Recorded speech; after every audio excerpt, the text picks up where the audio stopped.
Humans of Congress, it is my pleasure to announce the next speaker. Bonjour, je suis content de vous annoncer I le was supposed prochain speaker. to pick up a few awards or something to actually Censé de present dire what quelque he's done in his chose life, but ce I qu'il fait, can only say mais he's one of us. je peux seulement dire que c'est quelqu'un de nous. Charles Stross. Charles Stross, mesdames et messieurs. Hi, is this on? Good, great. I'm really pleased to be here. Je suis content d'être ici I want to start by et je veux commencer apologizing for par my total lack of German. je voulais dire que je suis désolé de ne pas pouvoir parler allemand, donc c'est pour ça que c'est en I'm anglais. Charlie Stross, and it's Je my suis job Charlie to tell Stross lies for money. et c'est Or rather, mon I job write de science fiction, much of it about our j'écris near des future, livres et which sur la in recent science-fiction years has about the become future. ridiculously hard to predict. Et j'écris de la science-fiction sur le futur, sur ce qui est vraiment impossible et très difficile Now, our dans les species, temps actuels. Et Homo maintenant, je vais sapiens dire sapiens, is pourquoi. about 300,000 years old. l'homme It est used to be about 200,000 years old, but it grew an extra 100,000 years in the past. donc l'homme a à peu près 300 000 ans d'âge. Archaeological discoveries. I mean, Donc go figure. au début 200 000 ans d'histoire, maintenant For all 300 but 000 the last avec les 3 décodifications. centuries or so of that span, however, predicting the future was really easy. Et pour la If you were majorité an du average temps person, as opposed to maybe a de king prédire le or a futur, pope, c'était vraiment natural disasters facile de dire aside, le futur. Everyday life, 50 years in the future, would resemble everyday life, Dans, 50 years in your past. La majorité du temps, 50 ans dans le futur était plus ou moins comme 50 ans dans le passé. For 99.9% of Pour human 99%, the future was static. pour 99% des personnes, le futur était And the future began invariant. to shift increasingly Et rapidly until il y a in the quelque present chose day, things qui a are moving changé. so fast, it's barely Le possible futur to change sense from one tellement moment rapide to the jusqu'à next. aujourd'hui que le futur Now, est tellement rapide dans le changement qu'on ne peut vraiment plus le voir. Edgar Dijkstra once remarked, computer science is no more Dijkstra about dit que computers than la astronomy is science- about building big telescopes. La science des ordinateurs n'est plus à partir selon les ordinateurs, mais plutôt comme aussi Sci-fi is rarely le- about science, and even more rarely about l'astronomie predicting the et future. comme construire But des sometimes we télescopes. dabble in futurism, and lately futurism has gotten really, really weird. Le futur est de plus Now- en plus étrange. When I write a near-future work of fiction, one set, say, a decade hence, there used to be a recipe I could follow that worked eerily well. Donc, Simply put, 90% quand je parle of the avec du next futur, decade si stuff je is prends already here around us today. 90% des prochaines années sont Designed to déjà last many years. aujourd'hui. Automobiles have a design life Et, of about a decade. So les half the cars voitures, on the road in 2027 sont are already sont there construites now. pour tenir dans les prochaines 10 années. Donc les voitures que vous voyez maintenant vont être There will be some new auto faces, dans les prochaines 10 aged 10 années. and under, Les and some bâtiments older sont people will construits die. pour tenir But most of us 30, adults 40 will still be années. around, albeit older and grayer. Donc tout ce que vous avez aujourd'hui va être This présent is dans le the futur bientôt. 90% of the near future that's already here today. Donc 80% du After futur the sont déjà already ici. existing 90%, another Après 9% of the near future, les a decade 90%, hence, il y a is déjà predictable. 9% du You futur look qui at peuvent trends être dictated facilement by physical décrits. limits, such as Moore's law. Donc And you can avec detect Moore's the Law, program. on peut déduire le futur, on peut être un peu créatif et on n'est pas vraiment faux. Si moi je vous dis, avec mon chapeau du futur, en 2026, le 4G va plus être au courant, 5G va être courant et le 5G va être I mean, it's not like I'm predicting that pas airlines cher. will fly slower and Nazis will take over the United States, is it? C'est plus facile de prédire que les nazis vont There is the remaining prendre au vol lourd. Donc 1% of what Donald Rumsfeld called il y the a unknown unknowns, vraiment- throws off all predictions. As it happens, pour les 1%, airliners today are slower than they were in the 1970s. And don't get me Donc- started about the Nazis. I mean, Donc, nobody il y a in toujours 2007 was 1% qui expecting a a Nazi vraiment, revival in 2017, were they? l'idée This time, des Germany 1% qui est quelque chose qui est totalement pas prédictible. Donc, qui aurait pensé 20 ans que la droite prenne aujourd'hui autant de 90% is already pouvoir. here. Donc 80% du futur est déjà ici, 9% peuvent être prévus et 1% est plus ou moins aléatoire. I think Mais- we're now down to maybe 80% already Mais here. ça a changé. Climate Donc change aujourd'hui, takes a huge toll on 80% architecture. du futur sont déjà ici. 15% ne sont pas là encore, mais peuvent être prédites. Et 5% peuvent pas absolument être prévus. Donc, avant que je continue, je vais prendre 1 ou 2 minutes. Je veux parler de la singularité. Quelques vous pensent que les livres sur la singularité pensent que ça va bientôt arriver avec une technologie de singularité. Donc, nous pensons que ça va arriver bientôt. Malheureusement, ce n'est pas ça qui va se passer. Je pense que le consumérisme, c'est une hérésie au sens chrétien de la chose. Les gens qui, maintenant, ne peuvent pas s'échapper de ces défauts de la civilisation. Et si vous connaissez la notion de design pattern en conception dans la programmation, vous savez que c'est une façon de simplifier la réflexion pour rendre le code meilleur. Et si on applique la même façon de penser à des processus narratifs et qu'on cherche les endroits dans lesquels des choses significatives se passent, eh bien, on peut voir que dans le consumérisme, on a en fait, en quelque sorte, réinventé la chrétienté. Si on regarde ce que font les transhumanistes aujourd'hui, ils suivent beaucoup la philosophie d'un philosophe russe, Nikolai Fyodorovitch, qui partait de l'idée des équations sur le volume de carburant qu'il faut pour faire voler des fusées.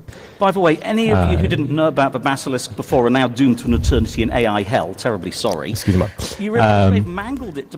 D'autres concepts dans cette philosophie, comme le basilisque de Rocco, si vous ne connaissez pas ça, désolé, je viens de vous condamner à l'enfer éternel. Avec des concepts comme ça, les philosophes réinventent la notion de péché originel et la notion même de péché tout court qui vous condamne dans le futur. Donc, l'idée de la singularité, c'est quelque chose qui dit, si on a, quand on regarde la singularité, on peut dire, tiens, ça marche comme un canard, ça parle comme un canard, c'est probablement un canard. La singularité, c'est une religion. L'idée de la singularité, c'est une religion. Quand on écoute les choses sur la singularité, il y a des morceaux qui disent quand même que oui, c'est des choses qui vont se passer, peut-être, mais il n'y a rien de déterminant, c'est des indices, c'est pas des preuves. On peut inventer des IA de plus en plus puissantes, mais on est loin de faire des choses qui réfléchissent ou qui pensent comme un être humain. À la place, ce qu'on a, c'est des outils qui s'optimisent eux-mêmes pour avoir une meilleure compréhension à chaque fois. Ça n'a rien à voir avec un être humain. C'est comme dire, un Boeing 747, c'est comme un goéland. Les deux peuvent voler, mais les Boeing 747 ne pondent pas d'œufs et ne chient pas sur les voitures. Penser à la singularité comme ça, c'est un moyen de simplifier ce qui va se passer dans le futur. Mais je vais essayer de présenter pour vous un meilleur modèle. Donc, comme mon ami Scottish aime dire, l'arme secrète de la science-fiction est l'histoire. L'histoire, c'est un documentaire comment les gens ont fait quelque chose dans le passé. Le temps, quelque chose qui disparaît. Nous prenons l'histoire comme un placard plein d'idées sans le temps pour écrire nos science-fiction. Donc on peut prendre beaucoup de thèmes et les recycler pour les idées actuelles. Mais l'histoire est utile pour beaucoup plus de choses que écrire de la fiction. Nos mémoires personnelles ne sont pas vraiment très longues. J'ai 53 ans et je ne me rappelle plus vraiment des années 70 aux années 60. Donc j'avais 16 ans et je ne me rappelle plus vraiment. Mon père est mort à 93 années et vraiment lui il s'appelle que il se rappelle des années 30. Il se rappelle pas vraiment de la grande dépression, mais il peut un peu comparer avec la situation financière des années 2017. nous sommes vraiment obsessés par le changement et donc nous sommes obsessés par réessayer les choses et refont les mêmes erreurs. Donc, ce qui se répète toutes les 70 ou 100 ans. Donc, il faut vraiment de meilleurs tools. L'histoire nous donne une idée de ce qui s'est mal passé dans le passé. Donc, et nous devons regarder là-dedans pour voir les répétitifs et les erreurs qu'on a fait souvent. Donc, on peut regarder vraiment dans le passé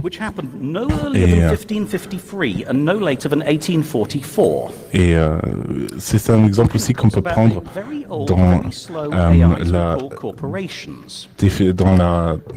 création d'intelligence artificielle.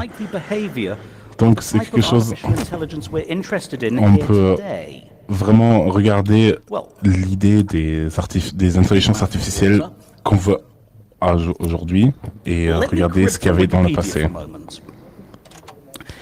Laissez-moi citer Wikipédia un petit moment.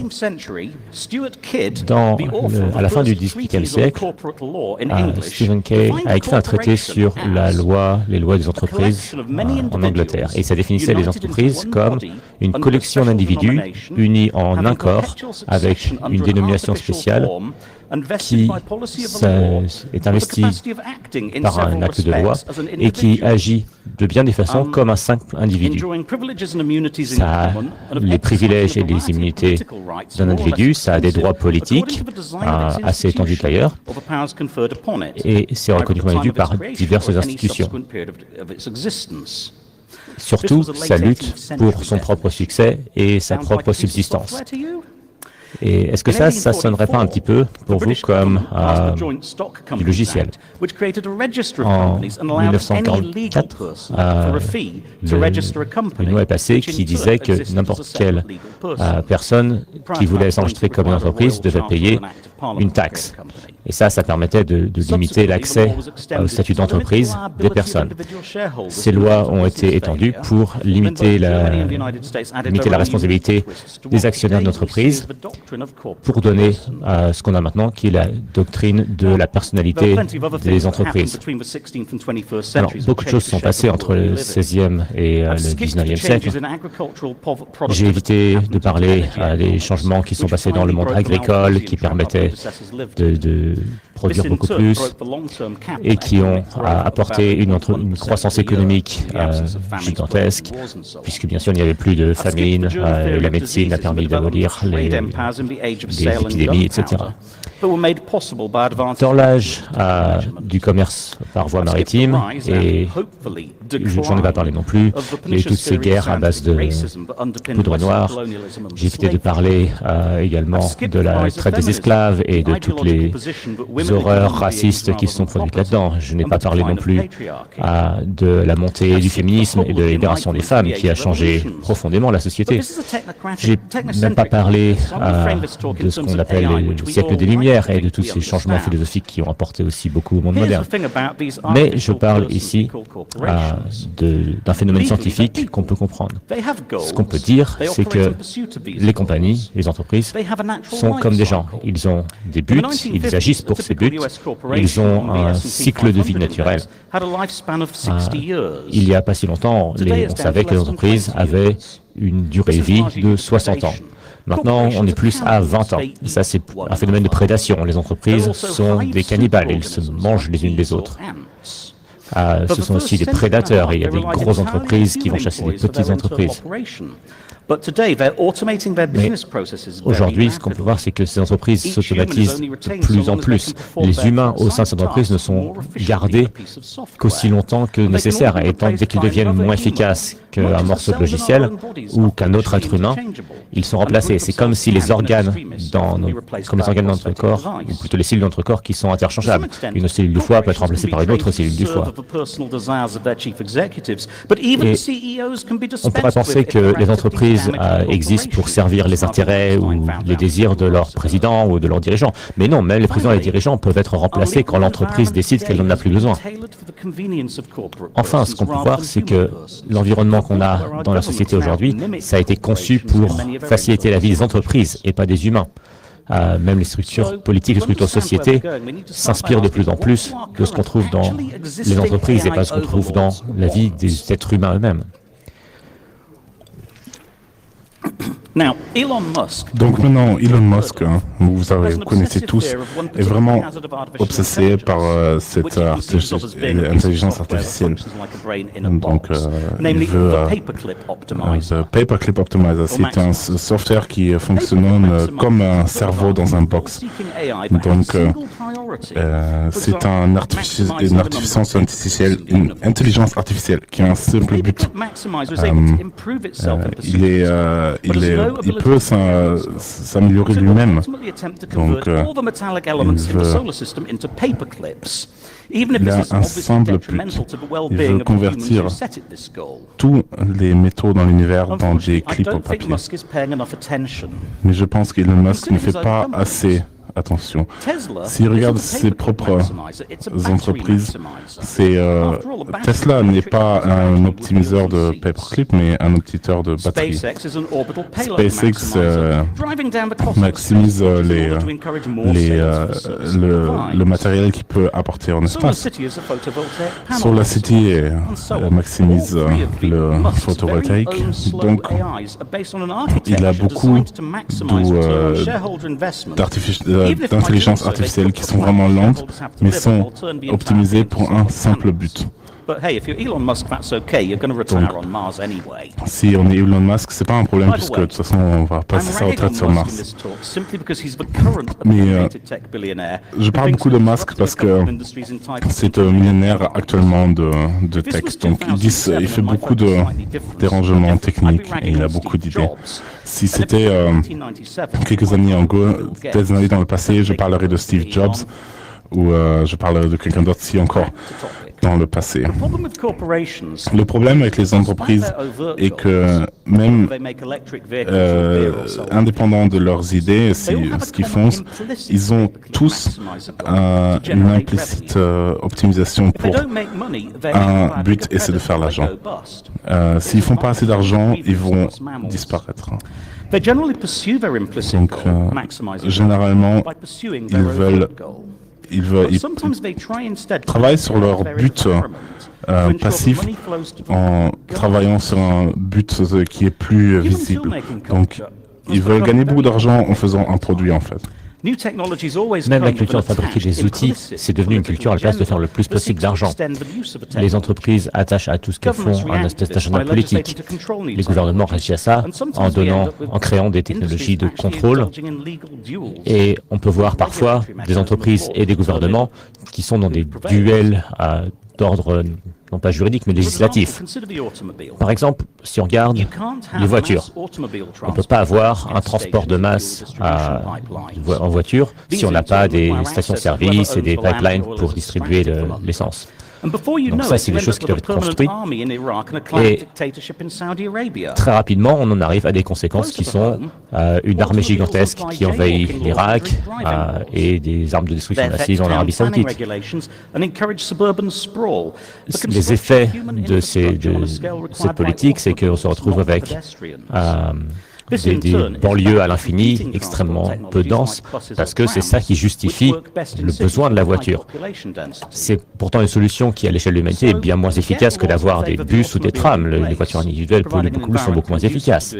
C'est là qu'on peut voir que les entreprises vont dépenser de l'argent pour lobbyer contre le bien commun. Pourquoi est-ce qu'on a besoin de choses comme ça? Par exemple, si on regarde dans les années 60, l'administration du rail au Royaume-Uni a décommissionné énormément de lignes. Et ça, c'était au profit des fabricants de voitures. Ça, c'est quelque chose qui a été orchestré par le Premier ministre, Marple, qui était simplement un politicien. Et il a fait sa fortune personnelle. Ça n'a rien à voir avec le fait qu'il a acheté énormément d'actions dans des entreprises automobiles. Pas du tout de conflit d'intérêt. Donc, on peut voir que toute entreprise, les entreprises qui fabriquent des voitures, de façon isolée, ne peuvent pas être considérées directement comme un de ces utilisateurs de paperclip. Il faut voir également les entreprises qui font de l'essence, les entreprises qui distribuent l'essence, tout cet écosystème d'entreprises et de secteurs d'activité qui sacrifient chaque année des millions de personnes. C'est le prix qu'on paye pour ça. C'est quelque chose de continu qui a des conséquences qu'on peut comparer à la Première Guerre mondiale. Et le seul but de cette chose, c'est de vendre des voitures. Alors, bien sûr, les voitures, c'est pas uniquement du danger. Les voitures sont régulées pour la sécurité de leurs occupants. Elles sont rapides, elles consomment peu, elles polluent beaucoup moins. On peut remercier le gouvernement d'avoir poussé dans cette direction. Si on regarde, il n'y a pas si longtemps, dans les années 70, il n'y avait pas d'airbag. Dans les années 50, il n'y avait même pas de ceinture de sécurité. Et même un peu avant ça, il n'y avait même pas forcément de frein sur les 4 voitures. Survivre à un crash, c'était quelque chose qu'on pouvait avoir uniquement par chance si on était éjecté de la voiture et qu'on en sortait sans se casser la nuque. Les gouvernements ont mis en place ces régulations pour... Donc, la première faille de régulation est vraiment que les entités capturaient les industries dont ils ont contrôle. Donc, Abhijit Pai, avec la FCC, a juste décidé de remover la neutralité du net. Et ils ont travaillé ensemble avec l'Associated General Counsel, avec Verizon en fait. Donc, ils ont recommencé Bell en fait à se reformer en tant que Verizon. Et pourquoi est-ce que quelqu'un qui a intérêt dans un réseau qui est transparent, pourquoi est-ce qu'on devrait le réguler après? Et vraiment, si on veut réguler une technologie complète, il faut avoir des personnes qui comprennent cette technologie. Et généralement, ces personnes-là sont insiders en fait. Donc, vraiment, Ajit Pai est vraiment très clair comment Verizon est contrôlé et il veut changer quelque chose, mais c'est pas vraiment dans l'intérêt public. Donc, généralement, ces personnes-là, les personnes qui ont une idée technique, ils parlent ensemble avec les régulateurs pour vraiment faire plus de profit en créant des barrières. Et un autre problème est les délais de régulation. Le problème que la technologie avance plus vite que les régulations qui les concernent. La directive européenne concernant les cookies sur les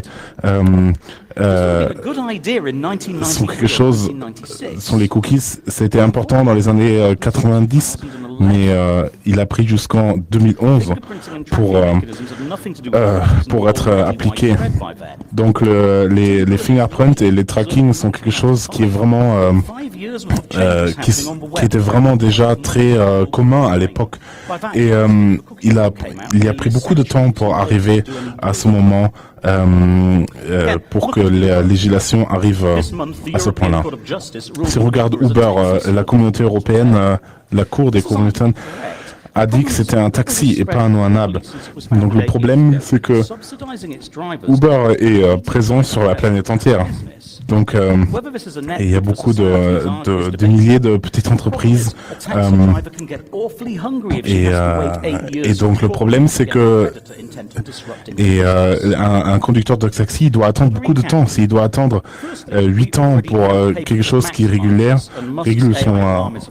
son business, c'est quelque chose qui peut devenir très, très difficile.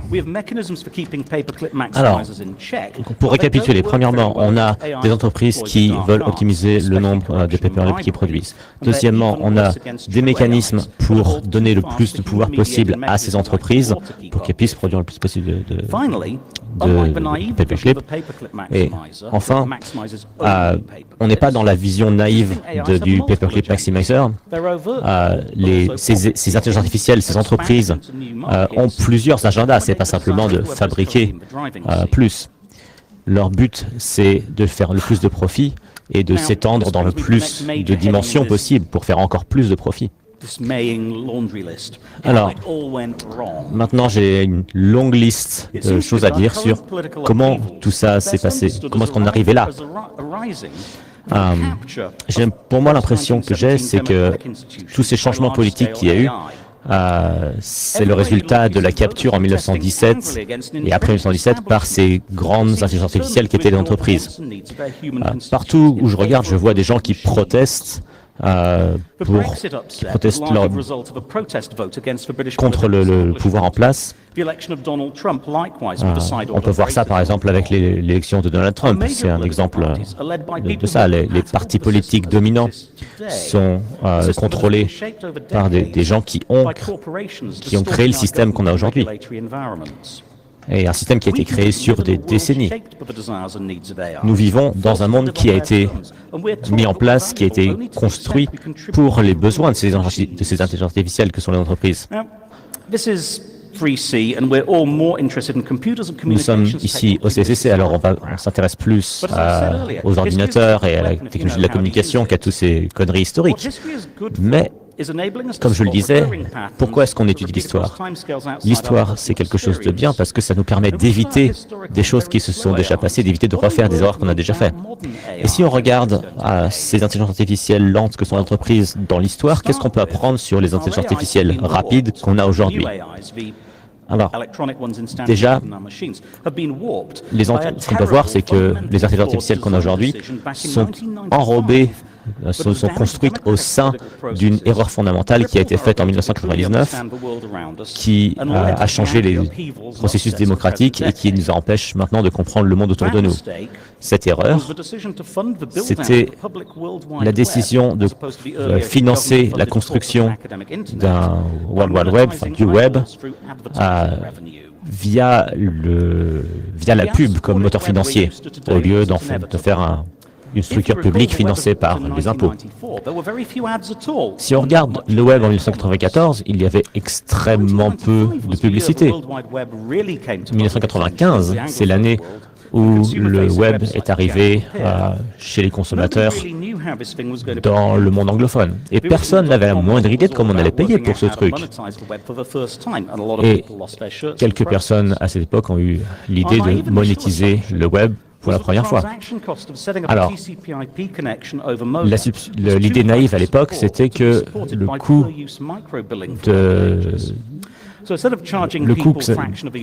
d'établir une connexion TCP, c'était, on ne pouvait pas rendre ça payant directement. L'idée était du coup de faire payer les gens de façon indirecte en mettant des pubs, et quand les gens cliquent sur ces pubs et achètent quelque chose, de l'argent est reversé au site de contenu sur lequel ils étaient. Malheureusement, l'industrie de la pub sur Internet, c'est une de ces IA corporatistes très lentes dont je parlais déjà. L'idée, étant donné que maintenant on a toutes les paires d'yeux du monde qui regardent l'Internet, il était inévitable que ces pubs, que ces boîtes de pubs se mettent à vendre des pubs pour changer les idées des gens. Le problème qu'ont ces entreprises ici, c'est qu'une entreprise de pub ne peut pas faire apparaître plus de gens qui peuvent regarder leurs pubs. Si je regarde, j'ai du temps que pour regarder un certain nombre de pubs chaque semaine. Et la plupart de ces pubs ne sont pas spécialement intéressantes pour moi, et du coup je les ignore. Donc pour faire le plus de profit à partir de notre temps de cerveau, la seule solution était de cibler les pubs le mieux possible à chaque paire d'yeux qui va pouvoir les regarder. En d'autres termes, l'industrie de la pub optimise non pas des paperclips, mais optimise l'attention que vous portez à leur pub. Est-ce qu'il faut que je parte sur une tangente et que je parle de ce monstre horrible qu'est Facebook pour... Oui, bon, quelqu'un a dit oui, donc je vais en parler. Alors, Facebook est à peu près autant un moteur de recherche que Google ou qu'Amazon. Facebook a construit énormément de technologies pour retrouver les gens qui vous n'avez pas parlé depuis 20 ans. Ils savent probablement cette personne qui n'avait pas parlé depuis 20 ans, où ils habitent, quelle couleur de chaussures ils ont, et pourquoi vous ne le parlez plus depuis 20 ans. Même si vous n'avez pas de compte sur Facebook, Facebook a un compte pour vous. Leur graphe social a vos connexions.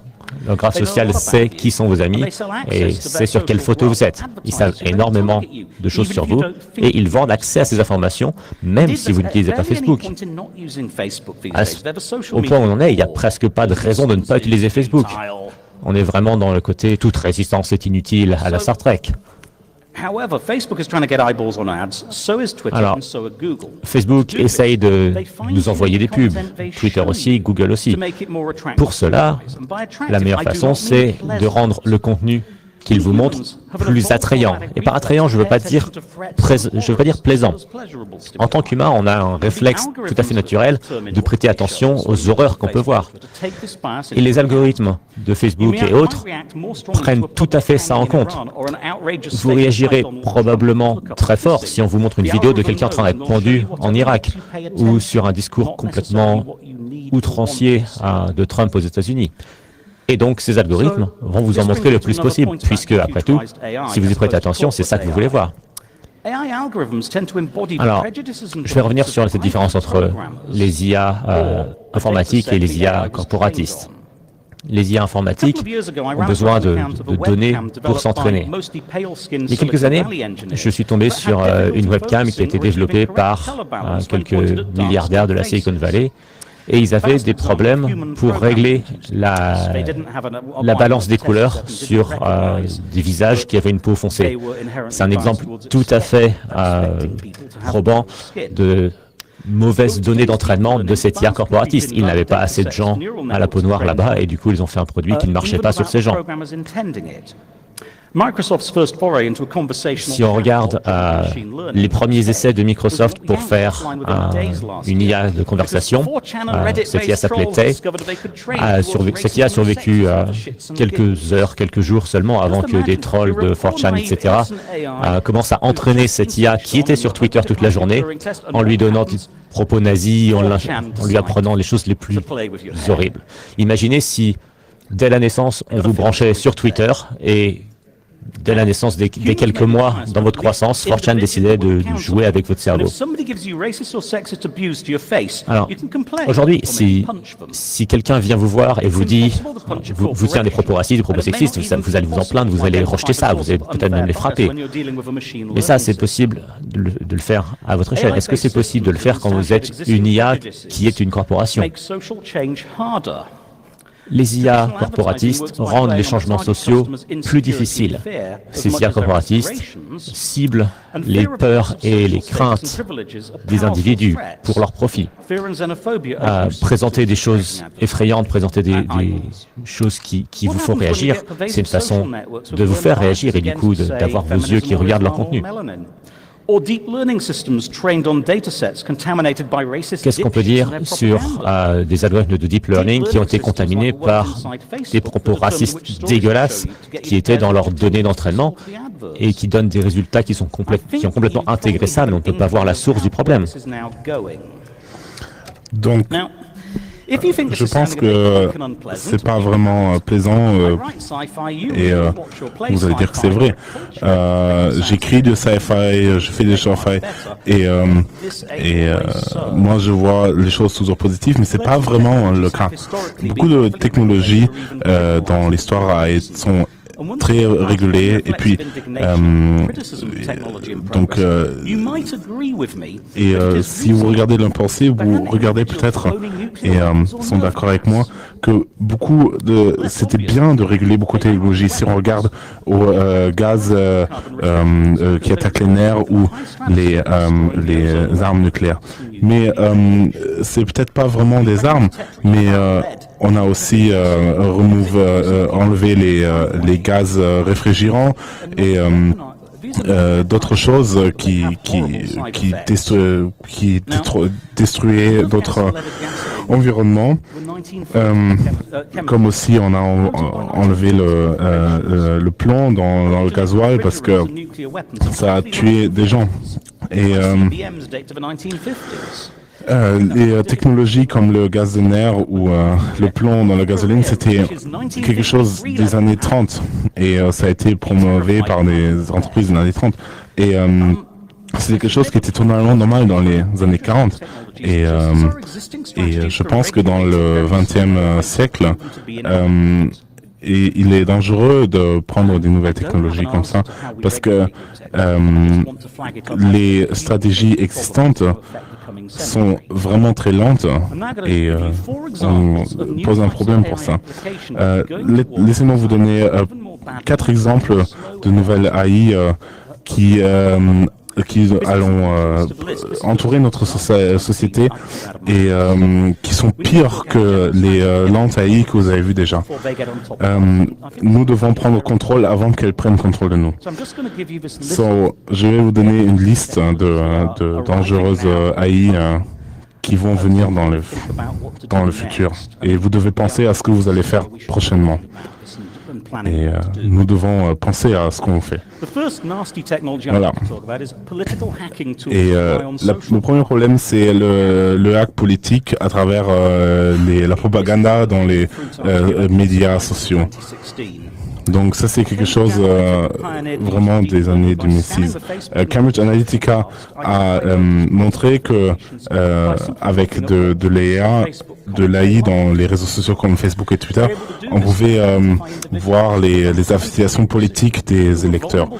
Donc on peut même voir les personnes qui sont vulnérables à la propagande et cela, on peut leur diriger vraiment des idées, des publicités pour changer leurs idées. Ils ont développé un produit qui fait que on peut à travers des médias sociaux vendre des idées comme des armes politiques et donc il y a beaucoup de choses vraiment, on le voit dans les élections présidentielles aux USA, le référendum du UK au départ de l'AU et c'était vraiment un cyber war, une attaque du cyber à travers social media qui était utilisée comme une arme. On en est à un point où les politiciens anticipent maintenant ces attaques de propagande sociale et savent qu'il va y avoir des emails qui vont être leakés, ce genre de choses, et ils en sont au point de créer des faux emails pour que ces emails-là soient leakés plutôt que les vrais. Alors bon, j'essaye, moi, de ne pas prendre d'être d'un côté ou de l'autre. J'ai mes propres opinions politiques.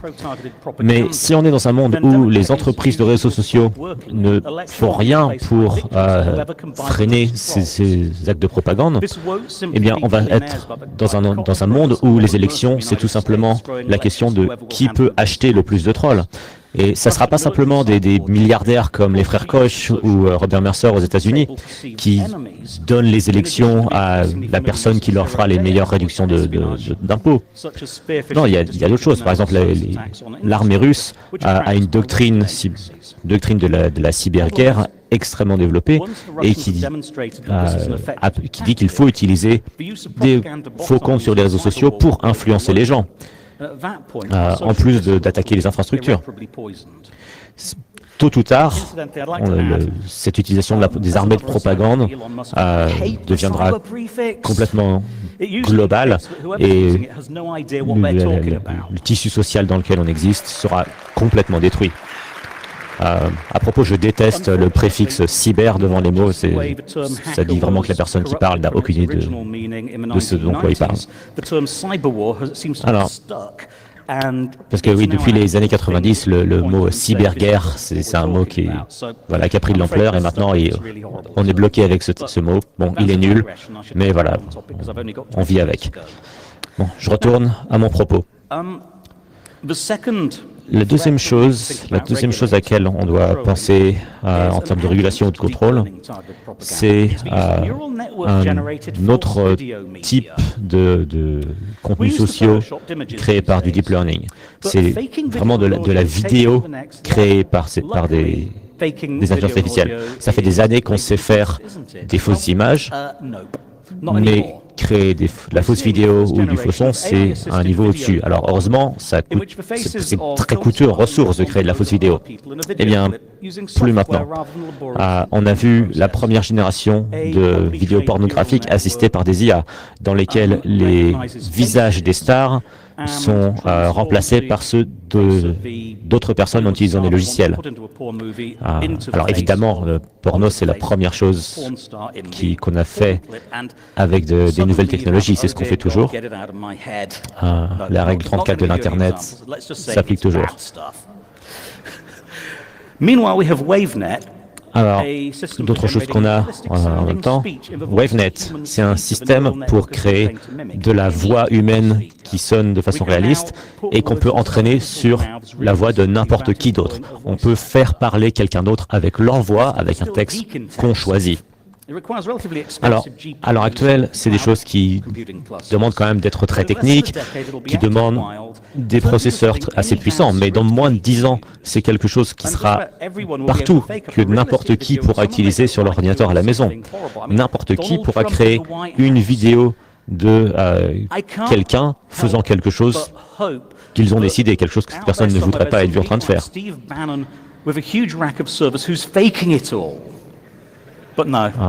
On pourrait le faire avec des vidéos de Steve Bannon qui fait des choses horribles, mais non, c'est pas ça qui va se passer. On a déjà vu cette année des chaînes YouTube assez bizarres qui essayaient de faire de l'argent à partir des marques de shows pour enfants, en récupérant le contenu de le contenu de ces shows pour enfants et en ajoutant leurs propres mots-clés, leurs propres pubs dedans. Ces canaux, ils viennent d'autres optimisateurs de pay-per-clip. C'est une façon de faire le plus d'argent possible, de prendre des vidéos populaires, de rajouter vos pubs dedans et de les re-uploader. Si vous ajoutez à ça la possibilité d'un réseau de neurones qui peut insérer le personnage A dans la vidéo B pour maximiser le nombre de clics sur cette vidéo, les choses vont devenir très, très bizarres. Et elles vont devenir encore plus bizarres quand ces outils-là vont être utilisés dans des buts politiques. Alors, on a tendance en tant qu'humain à prendre en compte ce qu'on voit et ce qu'on entend beaucoup moins. Si on le voit nous-mêmes, on y croit beaucoup plus que si c'est des personnes sur Internet qui nous le disent. Et on est déjà très vulnérable à tout ce qui va être fausses informations.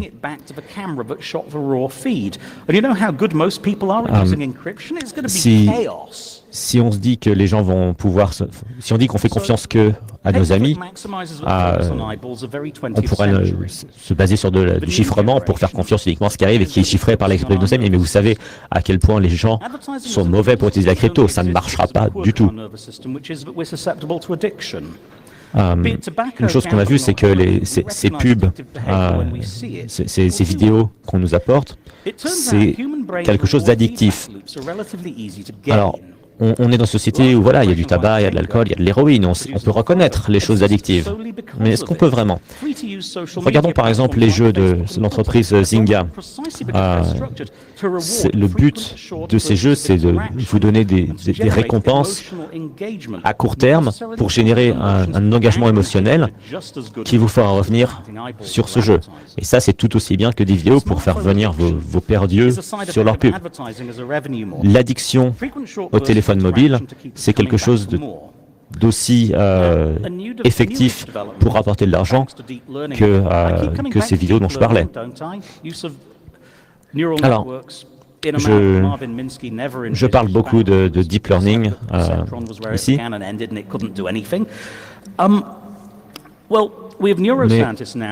on a des des neurologues, des neurologistes qui peuvent analyser ce qui se passe quand on regarde ces choses addictives et qui peuvent les rendre encore plus addictives.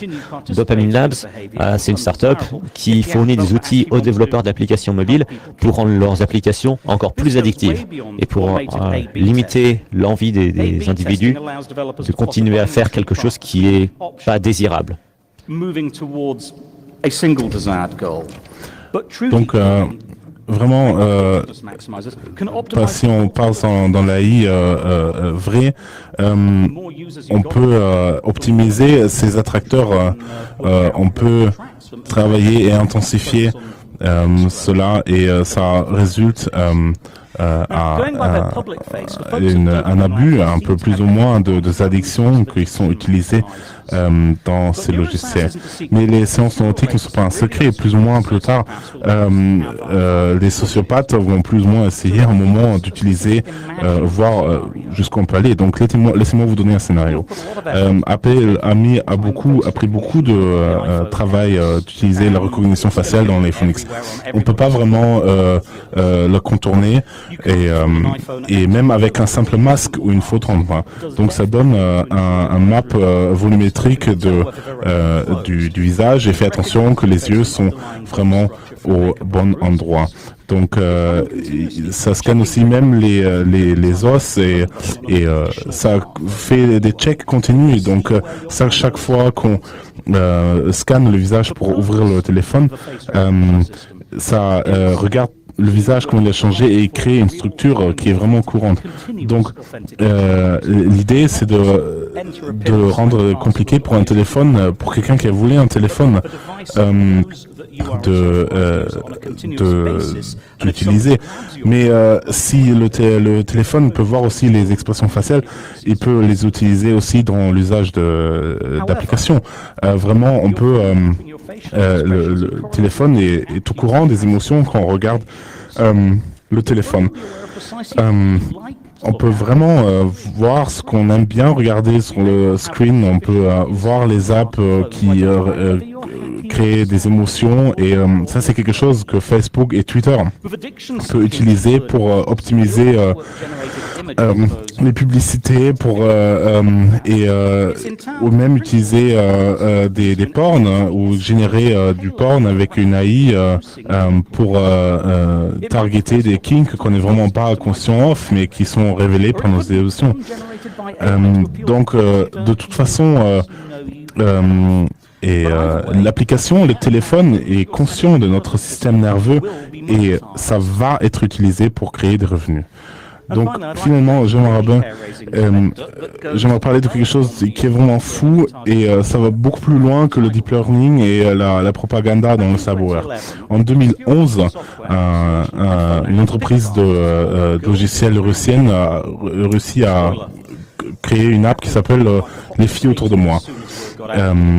Apple a enlevé le truc du store tout de suite, mais l'application avec GPS à la position de la personne, de l'utilisateur, et après connecte à Foursquare, à Facebook, pour regarder des personnes qui peuvent être utilisées pour une relation avec une simple recherche. Donc des femmes qui sont singles à part Facebook ou des gens qui sont présents avec Foursquare. Et après l'application montre ces personnes dans une carte et après on peut aller voir directement. Donc aujourd'hui vraiment ça crée un changement dans la manière dont on utilise les apps de dating. Malheureusement, ça peut être encore pire et ça peut être utilisé pour des gens qui font des viols en série en fait. Est-ce que ton profil sur le social media montre ton affiliation politique ou religieuse? Non. Mais Cambridge Analytica a montré qu'avec 99,9%, ils peuvent voir en scannant tes tweets et ton Facebook, les choses que tu as like, ils peuvent en déduire ton affiliation. Et ils peuvent aussi te retrouver sur les cartes et on peut même commencer une app qui construit des flash mobs en fait. Donc on peut imaginer que toutes les personnes qui sont contre l'abortion, en fait, ont une app et peuvent se connecter. Et chaque fois que quelqu'un, on peut créer des flash mobs autour d'une clinique d'abortion, en fait. Alors, imaginez, vous êtes un homme, vous êtes gay, et il y a les gens qui sont contre les gays, qui ont un gaydar 100% fiable pour détecter qui est gay. Et ça permet de diffuser votre position à voilà, des foules qui veulent vous casser la gueule pour ça. Ou imaginez, vous êtes au Pakistan et vous êtes... c'est pendant une période de tension entre chrétiens et musulmans. Ou imaginez, vous êtes dans l'Alabama rural ou quoi d'autre. Il y a des dizaines de possibilités, des centaines. Et il y a quelqu'un qui travaille sur chacune d'entre elles. Il y a des gens, quelque part, qui sont en train de créer une app qui utilisera de la gamification pour vous encourager à être violent envers quelqu'un qu'eux n'aiment pas. Il y a des gens qui sont en train qui vont chercher à vous encourager à former des groupes violents pour aller attaquer des gens. Imaginez Pokémon Go ou Ingress, mais à but politique.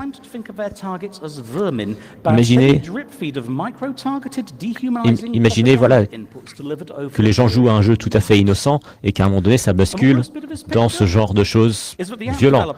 Et la pire des choses là-dedans, c'est que les créateurs de cette app, c'est pas un État qui cherche à détruire ses ennemis ou quelque chose de très puissant. Non, c'est juste un optimisateur de paperclip qui fait ce qu'il fait normalement, sauf que le papier et le métal, c'est vous. Bienvenue dans le 21e siècle. Voilà, merci beaucoup. C'était la traduction du talk de Charles Stross et maintenant nous allons passer au temps des questions. Donc je vous rappelle que je suis Christian, avec moi traduit Uriel, et si vous avez du feedback, vous pouvez nous contacter sur Twitter à @c3lingo ou #c3t. Voilà, donc maintenant on passe aux questions. Voilà, vous pouvez aussi nous écrire à hello@, un moment, il faut que je... hello@c3lingo.org. Très bien, merci beaucoup. Si vous avez du feedback concernant la traduction, nous espérons que vous avez tout compris. Est-ce que vous pensez que c'est vraiment aussi horrible et dystopien que ce que vous décrivez? Parce que si on regarde quand même l'Internet, il y a quand même des choses positives qui grossissent. Il y a l'open source, ça va dans des directions positives. Qu'est-ce que vous pensez de ça? Est-ce qu'il y a un équilibre là-dedans? Alors, je pense que à peu près 3% des gens d'entre nous sont des psychopathes ou des sociopathes qui vont tout ruiner pour les autres 97%. Est-ce que ça serait pas génial si quelqu'un pouvait faire une app qui identifie tous les psychopathes, comme ça les 87% d'entre nous, on pourrait juste les tuer? Alors, oui, on a les outils pour créer une utopie. On les a aujourd'hui. Mais le futur misérable, gris, dystopien n'est pas inévitable. Mais il faut qu'on empêche toutes ces choses négatives qui vont se passer. Et pour ça, il faut qu'on les anticipe. Et ce que j'essaie de faire, moi, dans cette présentation aujourd'hui, c'est de dire aux gens, mais réveillez-vous. Voilà à quel point les choses peuvent devenir horribles. Et il faut qu'on fasse ce qu'on a à faire pour éviter ce futur horrible. Ce que je disais sur le fait que le monde aujourd'hui est cassé, je le tiens, c'est quelque chose de vrai. Comment est-ce qu'on peut réguler ces technologies de deep learning? Voilà des questions auxquelles il faut répondre. Alors, quand tu parles des entreprises en tant que AI, est-ce que nous voyons dans Logic, est-ce que tu les vois dans des AI naturels ou figuratifs? littéralement plutôt. Si tu es familier du paradoxe, il a montré dans les années 70 que l'intelligence artificielle est impossible. Et une entreprise est plus ou moins est vraiment une AI dans une box. On entre des données et puis il y a des données qui sortent. Il n'y a pas vraiment une différence ce qui se passe à l'intérieur, s'il y a un humain ou s'il y a une intelligence artificielle, il n'y a pas trop de vraiment différence. Donc il faut vraiment être à un niveau très abstract pour les voir comme AI. Mais plus ou plus de compagnies sont sur ce trend en fait. Ils ont beaucoup de caractéristiques d'avoir cette AI en fait. Okay, mic number 4. Merci pour cette présentation. Alors, vous avez peut-être entendu parler de l'idée du manifeste du time well spent et de l'éthique dans le design pour éviter les dark patterns, les façons de faire dans une app qui sont mauvaises, néfastes pour l'être humain. Et je me demande si vous avez quelque chose à dire là-dessus, si vous avez des choses à ajouter sur comment est-ce qu'on peut éviter ces choses-là. Alors, je connais cette notion de dark patterns, je sais qu'il y a des gens qui essaient de lutter contre. Je ne suis pas au courant d'un manifeste contre ça. Moi, j'ai 53 ans, ça fait 15 ans que je ne programme plus. J'ai tellement rouillé qu'il y a de la rouille sur ma rouille. Mais ce que je peux dire, c'est que oui, c'est une tendance qui m'inquiète beaucoup. Et que de l'activisme contre ça, c'est un très bon début. En parler, faire en sorte que les gens sachent que c'est là, c'est comme ça qu'on commence à résoudre le problème. Il faut... les entreprises évaluent tout en termes de revenus, parce que c'est ce qui les pousse à avancer. Les entreprises n'ont généralement pas de cadre moral dans lequel évoluer. Nous, en tant qu'êtres humains, il nous faut un cadre moral. Même si c'est des choses aussi simples que ne pas faire de mal à l'autre, ou fais envers ton voisin comme tu voudrais qu'il fasse envers toi. Il faut qu'on parle aux développeurs et qu'on leur rappelle que ce sont des êtres humains et qu'ils sachent que l'humanité dans la technologie, c'est le point de départ de tout. Salut. Alors, et beaucoup de gens dans le public ont les idées de juste quitter Facebook parce que ça fait peur. Mais c'est quelque chose, ça nous rend silencieux en fait, parce que après les élections, je suis revenu sur Facebook parce que Donald Trump est essentiellement organisé sur Facebook et c'est pour ça que je suis revenu dessus, parce que je peux pas seulement le quitter, parce que si quelqu'un d'autre travaille dessus, parce que social media est vraiment la seule bonne plateforme qu'on a pour exprimer nos idées. Vraiment. Moi, je n'ai pas utilisé Facebook pour beaucoup d'idées. Donc, on m'a beaucoup parlé de Facebook. Tout le monde m'a demandé si j'ai Facebook, mais moi j'ai dit j'ai un blog depuis 1983. Mais j'ai besoin d'utiliser Facebook parce qu'aujourd'hui, ne pas utiliser Facebook, c'est comme ne pas utiliser d'email. Ce qu'on doit faire, c'est d'avoir un contrôle sur Facebook, comment les algorithmes montrent les contenus. Ce que j'ai dit avant, les algorithmes ne sont pas aussi transparents que les humains. Et ça s'applique sur Twitter et Facebook parce qu'ils contrôlent les informations qu'ils montrent en fait. Okay, I'm terribly sorry for all the people queuing at the mics now. Donc malheureusement, on n'a plus de temps de répondre à toutes les autres questions.